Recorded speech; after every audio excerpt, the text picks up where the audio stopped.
Joining me now, former Republican presidential candidate Vivek Ramaswamy. Vivek, I have been dying to talk to you all day, and here is why. I spoke to you pre-debate, and you told me Biden would not be the nominee. You've been saying it over and over and over. Post-debate, I suspect you still believe that, but tell me how it plays out.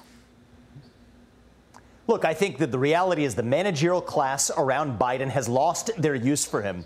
This has been obvious to me since last year. Play out the incentives. He is not the strongest candidate they can put up. And these people, they have stopped at nothing to keep Donald J. Trump out of office. You think they're going to stop at this step? I think it's actually one different game they're playing, Kaylee, is they want this to happen as late as possible into the cycle.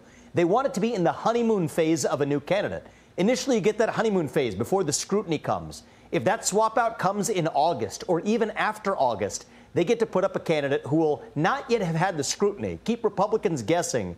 And that's, I think, the game that's actually going on here. And the reality is, I think there's only two viable choices, really, if you think about it. The Democratic Party is wedded to identity politics. The only reason Kamala Harris got that job, frankly, is because she was a black woman. Don't take my words, take it from the words of the Democratic Party itself, which leaves Kamala Harris or Michelle Obama. That's where I predict this plot ends, and I don't think it's going to happen particularly soon. I think it's in their incentive to wait as long as possible, and that's exactly where I think the game goes from here. Interesting. So August, and you name two individuals. In the meantime, we need to know what's going on with our country. Troops have died overseas. That phone does ring at 3 a.m., and I don't know that Biden's answering, and we need answers. Do you believe that Congress should use their oversight authority to subpoena whomever they can? I don't know if they can do this with current administration. They can certainly do it with former administration officials. Should there be congressional subpoenas to see if KJP is correct that nothing has been hidden from us?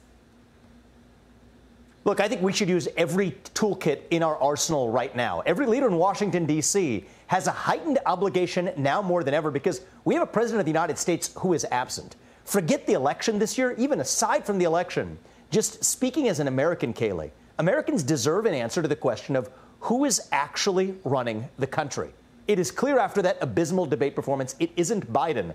But that's a worrisome concern at a moment when we are facing some of the greatest risks we have faced in a generation right here in our own homeland. Yes, are there parallels to LBJ in '68? Of course there are. There was a war that we shouldn't have been in an era of global instability. You see that in some cases in multiple times over, not only around the world, but in the risks we face right here at home. Now is not a moment for us to have a commander-in-chief whose seat is functionally vacant. And so should congressmen or anybody else in D.C. doing everything in their power to secure our country in this time of absence at the top? Absolutely is the answer. Well, we have some breaking new reporting coming up about who is running the country. They have a new White House aide. You will not believe who it is. Thank you very much, Vivek. Click here to subscribe to the Fox News YouTube page to catch our hottest interviews and most compelling analysis. You won't get it anywhere else.